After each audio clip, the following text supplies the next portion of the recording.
Bismillahirrahmanirrahim. Alhamdulillahirabbil alamin wa bihi nasta'inu ala umurid dunya waddin. Wassalatu wassalamu ala habibina Muhammadin thahal amin wa ala alihi wa ashabihi at-tayyibin at-tahirin.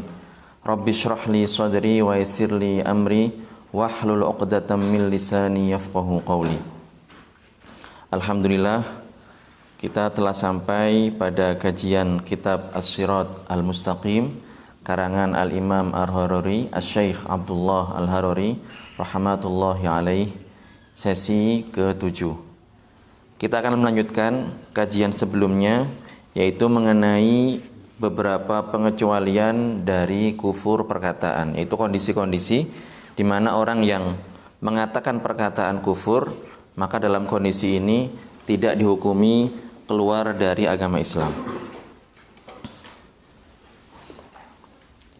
Di sini pengarang rahimahullah, saya kembali kitab, menyebutkan wa halatu kauni syakhsi muta'awwilan bijtihadihi fi fahmi syar'i fa innahu la yakfurul muta'awwil illa idza kana ta'awwuluhu fil qat'iyyati fa akhta' fa innahu la yu'dzar. Kata'awulil ladzina qalu biqidamil alam wa azaliyatihi kabni Taimiyah. Wa amma misalu man lam yakfur wa amma misalu man la yakfur mimman ta'awwala fahuwa kata'awulil ladzina man'uz zakah fi ahdi Abi Bakrin bi anna zakata wajabat fi ahdi Rasul li anna salatahu kanat 'alaihim sakanan lahum ay rahmatan wa tuma'ninatan wa tuhratan wa anna dhalika anqata' bi mautihi fa inna as-sahabata lam yukaffiruhum lidzalik li'anna haula fahimu min qawlihi ta'ala khudh min amwalihim shadaqatan tutahhiruhum wa tuzakkihim biha wa shalli 'alaihim inna salataka sakanul lahum.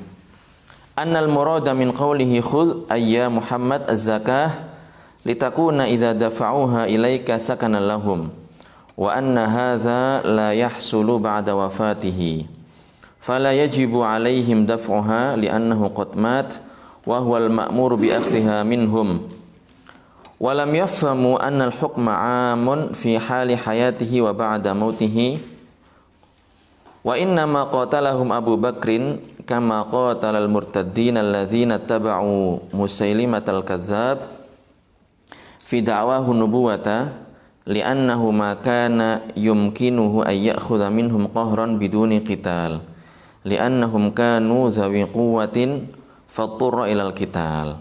Nah, ini pembahasannya cukup panjang dan cukup dalam, oleh karenanya saya harapkan bagi yang menyimak kajian ini untuk memperhatikan dengan seksama dan fokus dengan apa yang saya sampaikan. Mudah-mudahan kita diberikan kemudahan oleh Allah Subhanahu wa taala dalam memahami permasalahan ini sebagaimana mestinya. Jadi kondisi berikutnya yang mana seseorang dikecualikan dari terjatuh ke perbuatan kufur, ke perkataan kufur ketika dia mengatakan perkataan kufur adalah kondisi ketika seseorang mentakwil dengan ijtihad, pemahaman pribadinya dalam memahami syariat.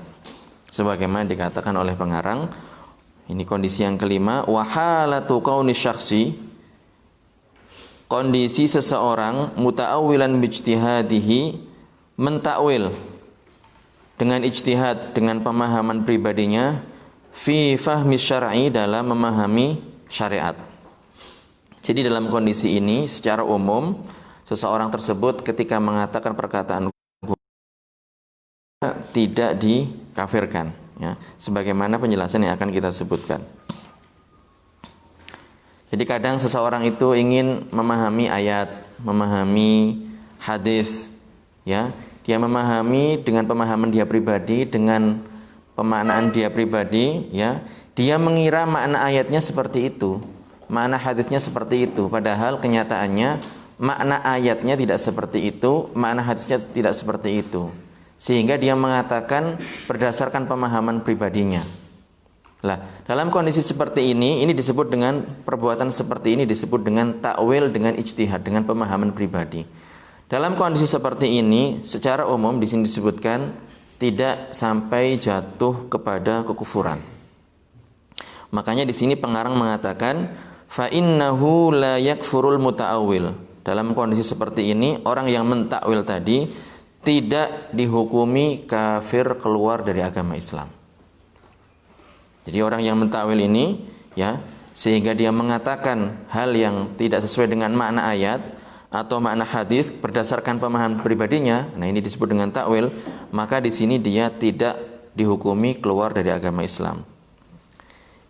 Pengarang mengatakan illa idza kana ta'awuluhu fil qat'iyat. Nah, dikecualikan di sini apabila takwilnya adalah dalam permasalahan, dalam perkara-perkara yang qat'i. Apa yang dimaksud dengan perkara yang qat'i? Masalah-masalah yang berkaitan dengan tauhid dan makna pokok dari dua kalimat syahadat. Jadi orang kalau seandainya dia mentakwil dan takwilannya ini berkaitan dengan permasalahan yang qat'i, permasalahan yang sangat penting terkait dengan masalah tauhid, permasalahan yang pokok terkait dengan kandungan dua kalimat syahadat. Dia mentakwil. Lah walaupun dia mentakwil karena takwilannya ini bertentangan dengan al-qat'iyat, berkaitan dengan qat'iyat ya, dan ternyata keliru, maka dalam hal ini dia tetap dihukumi keluar dari agama Islam. Dia tetap dihukumi keluar dari agama Islam apabila dia salah dalam pentakwilannya. Makanya di sini pengarang mengatakan fa akhta'a fa innahu la yu'dzar. Jadi kondisi ini yang pentakwilan dalam permasalahan qat'iyat, apabila salah maka tidak diuzuri, bukan merupakan perkara yang dimaklumi. Artinya adalah orang ini tetap dihukumi keluar dari agama Islam. Seperti apa itu orang yang mentakwil dalam permasalahan qat'iyat dan tidak merupakan uzur, artinya dia tetap dihukumi keluar dari agama Islam. Di sini diberikan contoh. Kata awulil ladzina qalu biqidamil alam wa azaliyatihi. Seperti takwilan orang-orang yang mengatakan bahwasanya alam semesta ini adalah azali. Jadi sebagian orang itu mereka mentakwil, mereka berijtihad, mereka memahami dengan pemahaman pribadi sehingga sampai kepada kesimpulan, ya mereka baca ayat, baca hadis umpamanya, kemudian dia sampai kepada kesimpulan bahwasanya alam ini adalah azali. Alam ini adalah ada tanpa permulaan. Alam ini ada tanpa diciptakan oleh Allah Subhanahu wa taala. Dia sampai kepada pemahaman seperti itu berdasarkan takwilannya, berdasarkan ijtihadnya, pemahaman pribadinya. Jadi dia baca ayat, baca hadis, kemudian sampai kepada pemahaman seperti itu. Dia mentakwil di sini. Baca ayat kemudian mentakwil sampai kepada pemahaman seperti ini. Lah, dikarenakan ini adalah takwil dalam qat'iyat berkaitan langsung dengan inti dari dua kalimat syahadat dan di sini dia salah, maka di sini dia tidak diuzuri. Artinya dia tetap dihukumi keluar dari agama Islam. Karena apa? Kalau orang mengatakan bahwasanya alam itu azali, alam itu ada tanpa permulaan, berarti itu sama halnya mengatakan bahwasanya alam ini ada tanpa diciptakan oleh Allah Subhanahu wa taala. Padahal keyakinan yang benar, keyakinan Ahlus Sunnah wal Jamaah, kita meyakini bahwasanya segala sesuatu itu adalah diciptakan oleh Allah Subhanahu wa taala. Jadi Allah huwal qadim wahdah wa ghairuhu hadis. Jadi Allah adalah satu-satunya zat yang qadim, ada tanpa permulaan, sedangkan selain Allah adalah hadis. Lah ada orang misalnya dia baca ayat kemudian sampai kepada pemahaman seperti ini. Bagaimana ini? Apakah di sini dia tidak dikafirkan karena dia mentakwil?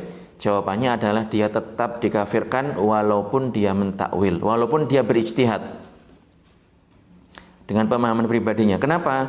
Karena ini adalah dalam permasalahan qat'iyat, permasalahan-permasalahan yang berkaitan dengan tauhid dan makna pokok dari kandungan dua kalimat syahadat. Karena dengan pemahaman atau pentakwilan seperti ini, orang ini sama halnya meyakini bahwasanya alam semesta ini tidak diciptakan oleh Allah Subhanahu wa taala. Berarti apa? Menyekutukan Allah Subhanahu wa taala. Karena yang azali hanya Allah. Kalau ada orang mengatakan alam azali, berarti dia menyekutukan Allah dengan alam dalam apa? Dalam keazalian.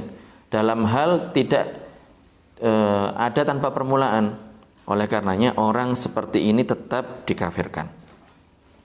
Tetap dihukumi kafir. Di sini pengarang rahimahullah menyebutkan Kabni Taimiyah. Kabni Taimiyah.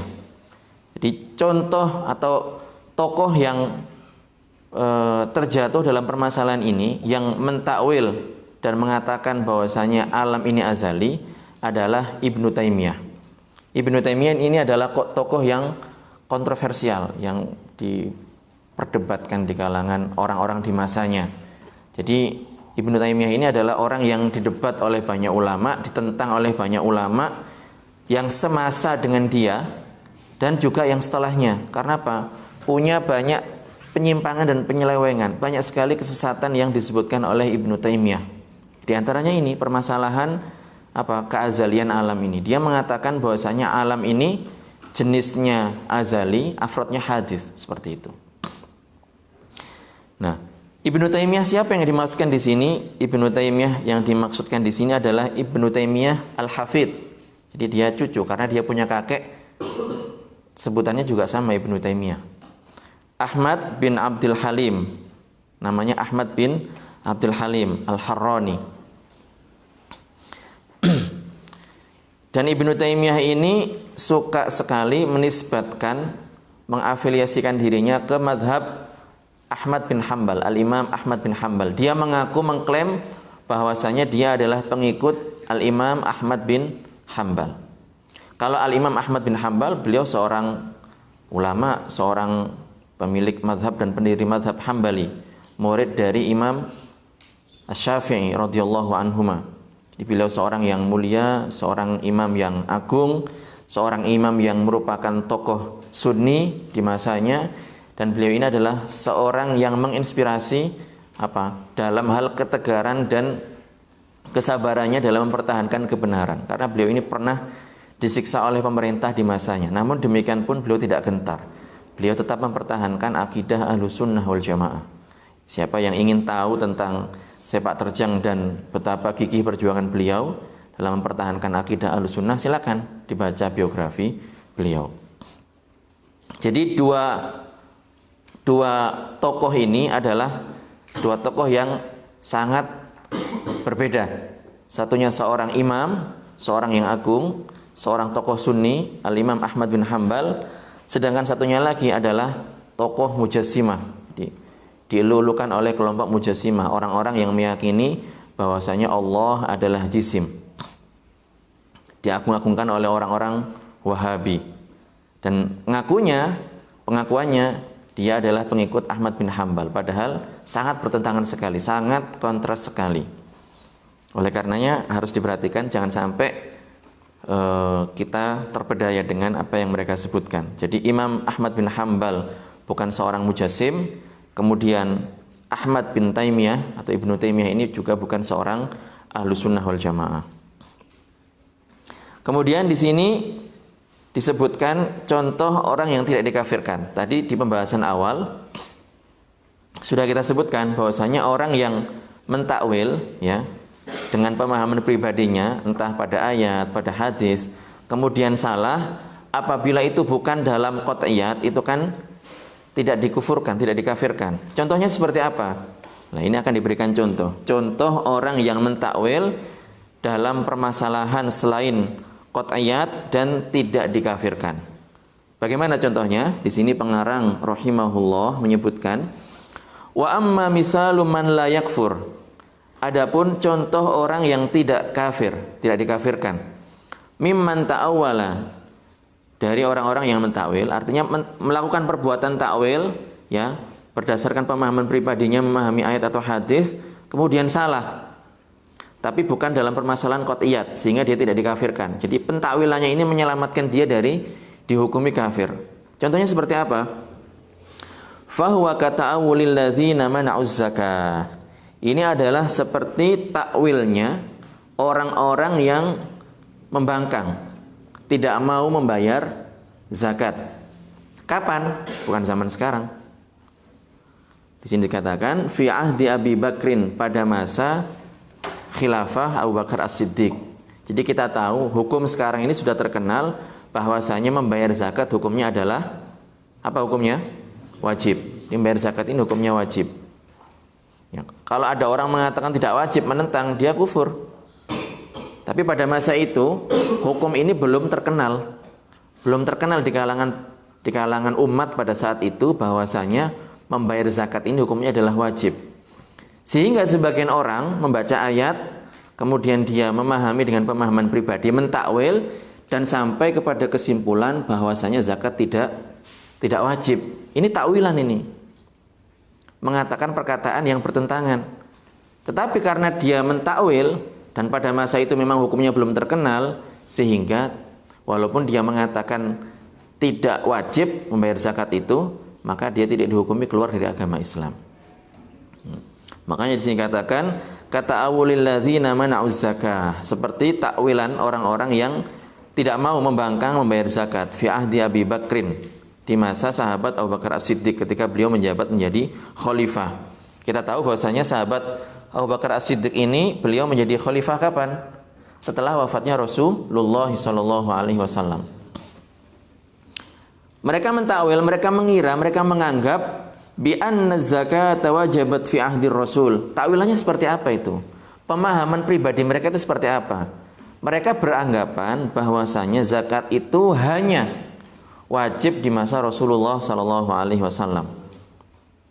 Li'anna salatahu kanat alaihim sakana lahum, karena di ayat nanti akan disebutkan bahwasanya Rasul itu mendoakan mereka setelah mereka membayar zakat. Li'anna salatahu kanat alaihim sakana lahum ay rahmatan wa tuma'ninatan wa tuhratan. Jadi setelah mereka membayar zakat didoakan oleh Rasulullah, dan doa ini fungsinya bagi mereka adalah sebagai bentuk rahmat, sebagai bentuk ketenangan dan merupakan penyucian atas harta mereka. Dan itu didapatkan kapan? Versi pemahaman mereka ketika Rasulullah masih hidup. Nah, ini masih pemahaman mereka ya. Saya akan menyebutkan di sini pengarang rahimahullah masih menyebutkan, melanjutkan pemahaman mereka, pentakwilan mereka. Wa anna dzalika qata bi mautihi. Jadi mereka pahamnya seperti itu. Zakat ini wajibnya di masa Rasulullah. Setelah mereka bayar zakat, mereka didoakan oleh Rasulullah. Lah kalau Rasulullah sudah meninggal ya berarti sudah tidak wajib lagi, karena yang mendoakan kita adalah Rasulullah, sedangkan beliau sudah meninggal. Ini kan kejadiannya di masa Abu Bakar As-Siddiq.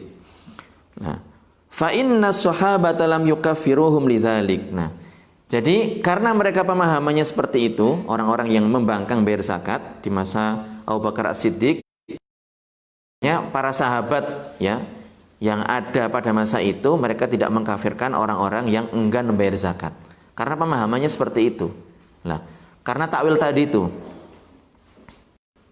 Li'anna haula fahimu min qaulihi ta'ala khudh min amwalihim. Jadi kenapa tidak dikafirkan? Karena mereka ini memahami ayat Al-Qur'an yang akan saya bacakan, khudh min amwalihim shadaqatan tutahhiruhum wa tuzakkihim biha wa sholli alaihim inna sholataka sakanul lahum. Karena mereka memahami dari ayat ini annal murada min qawlihi khudh. Ini pemahaman orang-orang yang mentakwil ya. Pemahaman orang-orang yang mentakwil di masa Abu Bakar As-Siddiq. Mereka beranggapan bahwa maksud dari ayat ini, dari perkataan khudh dari akhadha ya'khudhu khudh. Apa artinya? Ambillah. Yang diperintah untuk mengambil siapa di sini? Rasulullah sallallahu alaihi wasallam. Ayya Muhammad az-zakah, wahai Muhammad ambillah zakat. Karena khitab ayat ini adalah ditujukan kepada Nabi Muhammad. Jadi kalau ada perintah dalam Al-Qur'an itu terkadang khitabnya atau yang dituju itu adalah terkadang Nabi, terkadang umat dan seterusnya. Di sini khudh, perintah kepada satu orang laki-laki. Siapa yang dimaksud? Nabi Muhammad. Secara umum seperti itu, secara bahasa kalau kata per kata seperti itu. Khudh ayya Muhammad az-zakah, wahai Muhammad ambillah. Apa yang diambil dari mereka? Az-zakah min amwalihim. Mereka disebut apa? Disebut dengan az-zakah. Litakuna idza dafa'uha ilaika sakana lahum. Jadi kalau engkau ambil wahai Muhammad, ini masih pemahaman mereka ya.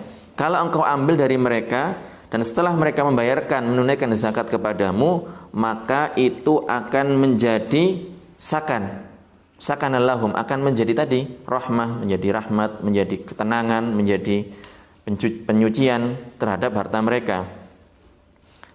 Ini masih pemahaman mereka.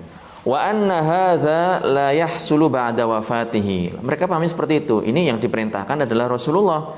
Kalau kita sudah menunaikan zakat, membayar zakat dan didoakan oleh Rasulullah, ya sudah, itu kewajiban kita. Kalau Rasul sudah meninggal, ya sudah, berarti sudah tidak ada kewajiban bagi kita untuk membayar zakat. Sehingga mereka apa? Ketika masa Abu Bakar As-Siddiq beliau menjabat menjadi khalifah, mereka menolak untuk membayar zakat. Fala yajibu alaihim daf'uha, sehingga mereka berkesimpulan, oh berarti zakat ini tidak wajib bagi kita untuk membayarnya. Li'annahu qad mat, karena Rasulullah sudah meninggal. Wa huwal ma'muru bi akhdhiha minhum, dan yang diperintahkan untuk mengambil zakat dari harta kami, versi pemahaman mereka, adalah Rasulullah, bukan orang setelahnya. Pemahamannya seperti itu. Walam yafhamu, mereka tidak memahami annal hukma amun fi hali hayatihi wa ba'da mautihi. Mereka ini tidak paham bahwasanya hukum ini yang benar ini sekarang. Mereka tidak paham bahwasanya hukum kewajiban umat Islam untuk menunaikan zakat ini adalah bersifat umum, baik semasa ketika Rasulullah masih hidup ataupun ketika Rasulullah Shallallahu alaihi wasallam sudah meninggal. Karena pentakwilan seperti ini sehingga mereka tidak dikafirkan. Jelas ya di sini ya. Lah, terus kalau demikian, ini kalau kita lihat sejarah, mereka ini enggan membayar zakat. Mereka tidak dikafirkan. Lantas mengapakah Sayyiduna Abu Bakar As-Siddiq radhiyallahu anhu capek-capek, kemudian berpayah-payah, bersusah payah ngambil harta mereka ini dengan jalan perang?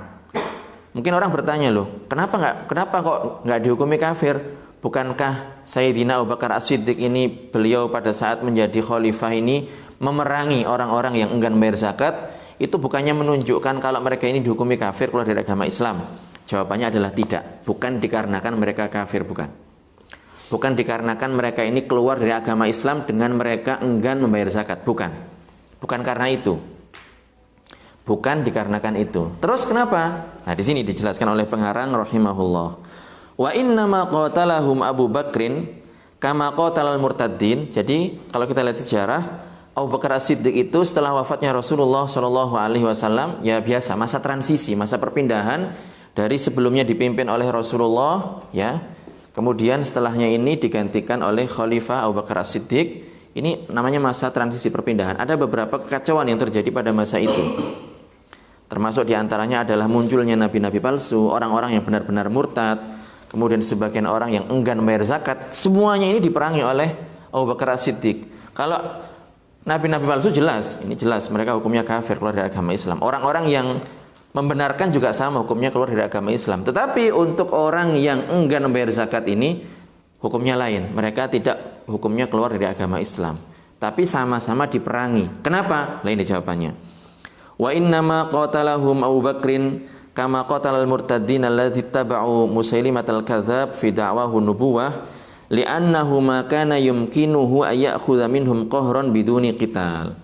Jadi alasan Abu Bakar As-Siddiq memerangi orang-orang yang enggan membayar zakat, sebagaimana Abu Bakar As-Siddiq juga memerangi orang-orang yang murtad, yang mengikuti nabi palsu, diantaranya adalah Musailimah al-Kadzab, yang mengaku sebagai nabi, yang dibenarkan oleh mereka, yang diperangi oleh Sayyidina Abu Bakar As-Siddiq.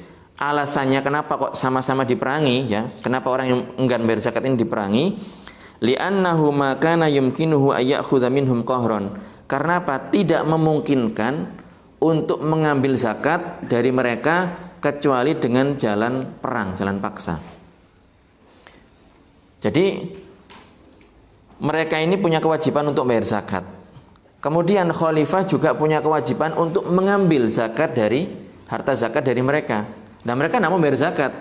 Dan cara satu-satunya adalah dengan cara paksa seperti ini. Karena mereka ini banyak, mereka punya kekuatan, punya power pada saat itu. Sehingga ya Abu Bakar As-Siddiq itu memerangi mereka. Tujuannya apa? Untuk mengambil harta zakat, supaya mereka ini mau membayar zakat. Bukan dikarenakan mereka ini kafir, keluar dari agama Islam. Li'annahum kanu zawi quwwah. Karena mereka yang enggan bayar zakat ini adalah golongan orang-orang yang kuat. Jadi kalau bukan dengan cara seperti ini tidak akan bisa. Tidak akan mau mereka ini membayar zakat sehingga diperangi oleh sahabat Abu Bakar As-Siddiq. Fatturra ilal qital, sehingga sahabat Abu Bakar As-Siddiq ini terpaksa ya menggunakan cara ini, menggunakan cara peperangan untuk mengambil harta zakat dari mereka. Jadi itu, sekali lagi orang yang enggan bayar zakat di masa sahabat Abu Bakar As-Siddiq karena mereka memahami ayat tadi yang sudah kita bacakan dengan pemahaman mereka pribadi dan ternyata itu salah, itu tidak dihukumi keluar dari agama Islam. Kenapa? Karena mereka mentakwil. Karena mereka mentakwil memahami dengan pemahaman pribadinya yang tadi sudah kita sebutkan. Pentakwilan tersebut menyelamatkan mereka dari dihukumi keluar dari agama Islam. Beda halnya dengan zaman sekarang. Kalau orang di zaman sekarang sudah tahu hukum zakat itu wajib, lah kok nentang, ngeyel, mengatakan bahwasanya zakat itu tidak wajib, padahal hukumnya sudah menyebar, sudah populer di kalangan umat Islam, itu sudah lain hukum. Kalau zaman dulu belum terkenal, zaman sekarang siapa yang tidak tahu? Bahkan orang non muslim pun tahu kalau zakat itu hukumnya wajib. Lah kalau ada orang misalnya baca ayat, baca hadis, kemudian dia berijtihad ala zamihi, dia merasa dia berijtihad, dia ini merasa dia seorang yang paling faqih sedunia, dia melihat bahwasanya umat bla bla bla seperti ini, kemudian dia mengatakan zakat tidak wajib, ya itu sudah hukumnya keluar dari agama Islam, tidak menyelamatkan takwil seperti ini. Atau misalnya orang mengatakan baca ayat, ya sok-sok belajar usul fikih, kemudian dia mengatakan bahwasanya sholat 5 waktu hukumnya nggak wajib karena sholat itu dalam bahasa artinya adalah doa, yang diperintahkan kita adalah doa. Pentakwilan seperti ini di masa sekarang itu tidak manfaat, tidak menyelamatkan dia dari dihukumi keluar dari agama Islam. Karena itu apa? Sudah masuk pada bab raddun nusus. Raddun nusus kama qala ulama kufrun. Jadi kalau masa sekarang orang mengatakan zakat tidak wajib, mengatakan sholat tidak wajib, sholat 5 waktu yang saya maksud ini, mengatakan bahwasanya zina itu hukumnya boleh, mengatakan bahwasanya membunuh itu hukumnya boleh, ya. Dengan dalih dia ini membaca ayat, kemudian dia ini ijtihad di masa sekarang ini yang relevan dengan masa sekarang, misalnya dia mengatakan seperti itu, takwilan itu tidak menyelamatkan. Karena apa? Hukumnya sudah populer. Itu sudah masuk pada ranah raddun nusus, menentang nas-nas agama, Al-Qur'an ataupun hadis Rasulullah sallallahu alaihi wasallam, dan para ulama mengatakan raddun nususi kufrun. Jadi menentang ayat Al-Qur'an, hadis yang mutawatir, ya, hukum-hukum yang sudah populer, mengatakan kesebalikannya itu adalah merupakan kekufuran, tidak dimaklumi. Jadi tidak semua takwil, ya, orang yang mentakwil kemudian tidak dikafirkan, tidak seperti itu. Tadi kita sudah sebutkan bahwasanya yang tidak dikafirkan adalah fil qat'iyat, dalam permasalahan yang qat'i. Dalam permasalahan yang qat'i, saya ralat, dalam permasalahan yang qat'i itu kalau seandainya orang mentakwil maka dia dikafirkan.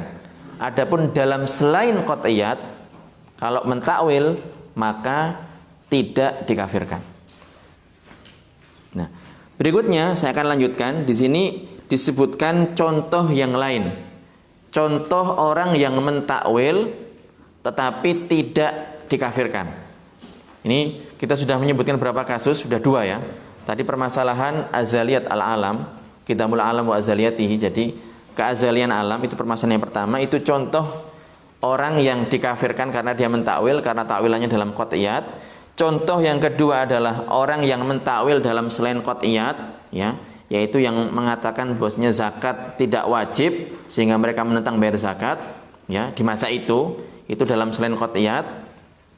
Kemudian sekarang dan tidak dikafirkan, dan sekarang masih disebutkan contoh orang yang mentakwil dalam selain qat'iyat dan tidak dikafirkan. Seperti apa itu?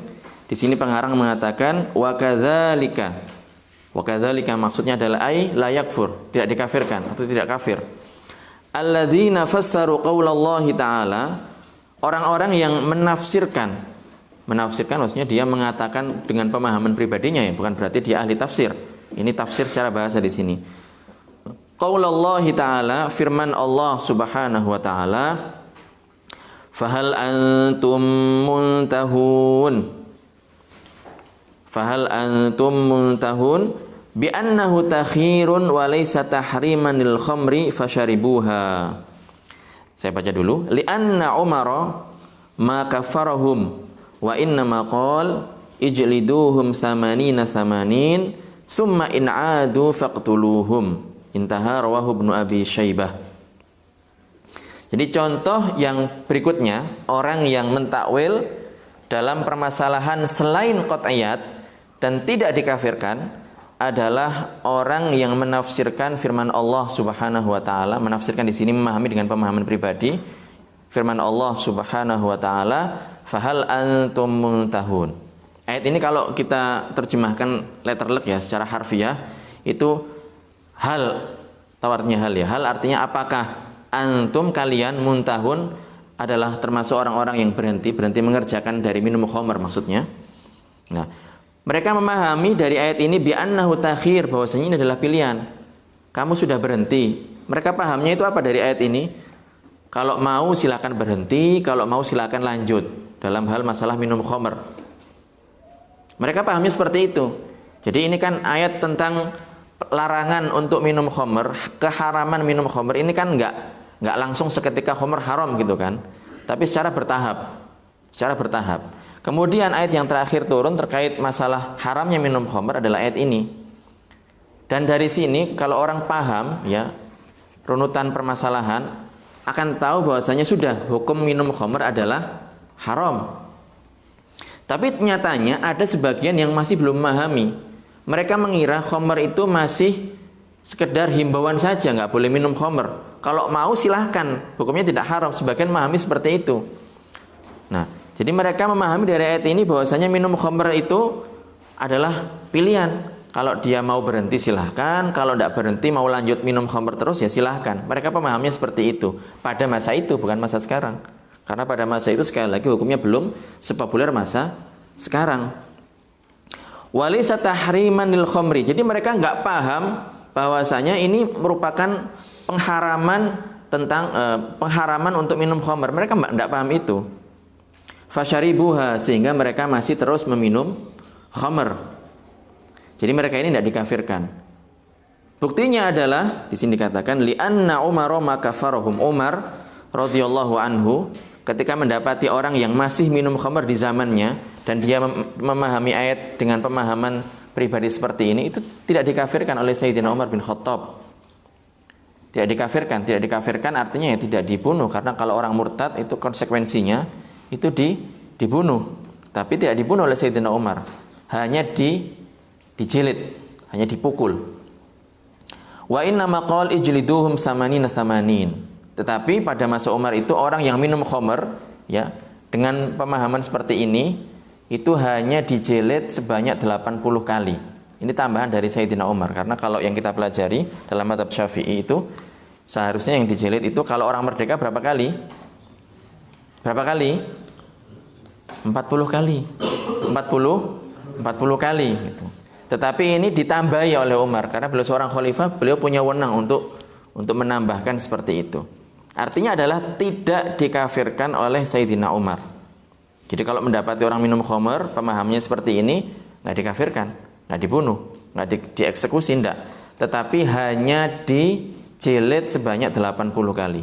Memerintahkan kepada orang-orang di masanya, ya, pelaksana hukuman untuk menjilid mereka, memukul sebanyak 80 kali. Ijliduhum samanina samanin. Summa in adu faqtuluhum. Baru kalau kembali minum khamr lagi, dan minum khamrnya ini bukan karena dia masih memahami seperti ini, kan sudah dijelaskan ini hukumnya haram. Lah kok minum lagi, ngeyel, nentang. Nah berarti sudah masuk ke pembahasan tadi, raddu an-nusus. Menentang sesuatu yang hukumnya haram tetapi dikatakan oleh dia hukumnya adalah halal. Nah kalau seperti ini sudah bukan pembahasan yang pertama. Makanya di sini beliau mengatakan summa in adu faqtuluhum. Summa in adu faqtuluhum. Jadi maksudnya adalah kalau mereka kembali dengan keyakinan bahwasanya hukumnya ini halal padahal sudah dikasih tahu hukumnya haram, berarti kan ngeyel, menentang syariat kan kalau seperti itu. Maka dalam kondisi seperti itu orang ini adalah murtad. Hukumnya kafir, maka di sini hukumannya adalah dieksekusi, dibunuh. Nah, Rawahu Ibnu Abi Syaibah. Hadis ini diriwayatkan oleh Ibnu Abi Syaibah. Nah, sekarang kita akan kembali lagi ke kisah yang tadi sedikit saya sebutkan tentang orang-orang murtad yang diperangi oleh Sayyidina Abu Bakar As-Siddiq, atau orang-orang yang dikafirkan oleh para sahabat. Di sini pengarang rahimahullah menyebutkan innama kaffarul akharin alladzina irtaddu 'anil Islam litasdiqihim li Musailimatal kadzdzab alladzi da'a risalata famuqatalatuhum lihaula'il ladzina ta'awwalu man az-zakah ala hadzal wajhi kana li akhdhil haqqil wajibi 'alaihim fi amwalihim. Jadi di sini disebutkan kalau orang yang membenarkan kenabian Musailimah al-Kadzdzab, maka itu hukumnya adalah murtad. Berarti mereka yang dikafirkan. Kenapa dikafirkan? Ya karena membenarkan orang yang mengaku menjadi nabi setelah Nabi Muhammad SAW. Padahal Nabi sudah mengatakan la nabiyya ba'di. Beliau bersabda la nabiyya ba'di, tidak ada nabi setelah saya. Beliau mengatakan, diriwayatkan oleh Muslim, wa khutima biyan nabiyun, kenabian itu ditutup oleh saya, kata Rasulullah. Lah kalau membenarkan nabi setelah Rasulullah, itu kan berarti mendustakan Rasulullah. Makanya mereka dikafirkan. Makanya di sini dipertegas innama kafarul akharin. Jadi para sahabat itu mengkafirkan kelompok lain, alladzina irtaddu, yang murtad anil Islam, dari agama Islam. Kenapa? Litasdiqihim li Musailimatal kadzdzab, karena membenarkan Musailimah al-Kadzdzab, alladzi da'a risalata, karena Musailimah al-Kadzdzab ini mengaku dia adalah seorang nabi, seorang rasul. Itu. Nah, kemudian disebutkan kembali, dipertegas lagi apa yang sudah kita jelaskan. Famuqatalatuhum lihaula'il ladzina ta'awwalu man az-zakah ala hadzal wajhi kana li akhdhil haqqil wajib 'alaihim fi amwalihim. Jadi orang-orang yang tadi yang enggan bayar zakat itu kan diperangi. Mereka ini mentakwil sehingga enggan untuk bayar zakat, ya, dengan pentakwilan dengan kondisi yang tadi sudah kita sebutkan. Karena tujuannya apa? Kana li akhdhil haqqil wajib 'alaihim fi amwalihim. Tujuannya diperangi adalah untuk mengambil hak yang wajib mereka tunaikan pada harta-harta mereka. Karena kewajiban mereka untuk bayar zakat, dan mereka tidak mau. Mereka punya kekuatan sehingga diperangi oleh Khalifah Abu Bakar As-Siddiq radhiyallahu anhu. Nah, kemudian di sini disebutkan contoh lain bahwasanya khalifah itu terkadang melakukan tindakan seperti ini, memerangi kelompok tertentu, dan itu tidak menunjukkan bahwasanya orang tersebut hukumnya adalah kafir. Saya ulangi lagi, jadi terkadang khalifah itu mereka mengambil tindakan memerangi sebagian umat Islam, dan bukan dikarenakan mereka ini kufur, keluar dari agama Islam, bukan, tetapi ya ada qadhiyah, ada kasus tertentu yang mengharuskan khalifah ini mengambil tindakan tegas memerangi mereka. Seperti apa? Di sini katakan wadzalika kaqitalil bugha, seperti memerangi orang-orang yang memberontak tidak mau mengakui atau membaiat khalifah. Nah, insyaallah ini akan kita bahas pada kajian berikutnya. Mudah-mudahan bermanfaat apa yang telah saya sampaikan.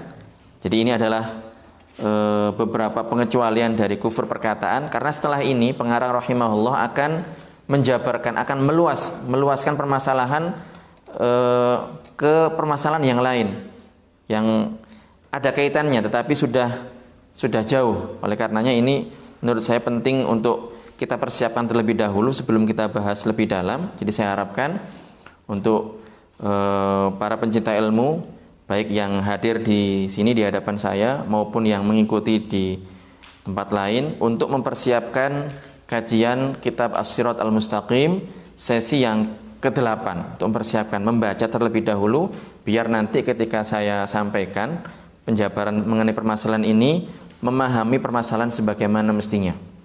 Karena ini adalah permasalahan penting, jangan sampai orang salah paham, gagal paham, ya. Karena ini kaitannya adalah dengan urusan akhirat. Oleh karenanya mohon untuk sesi berikutnya materi yang akan dikaji dipersiapkan, dibaca. Yang punya kitab Arabnya dibaca kitab Arabnya, yang punya terjemahannya silakan dibaca terjemahannya, Dan yang sudah disampaikan mohon untuk diulang-ulang, dimurojaah kembali.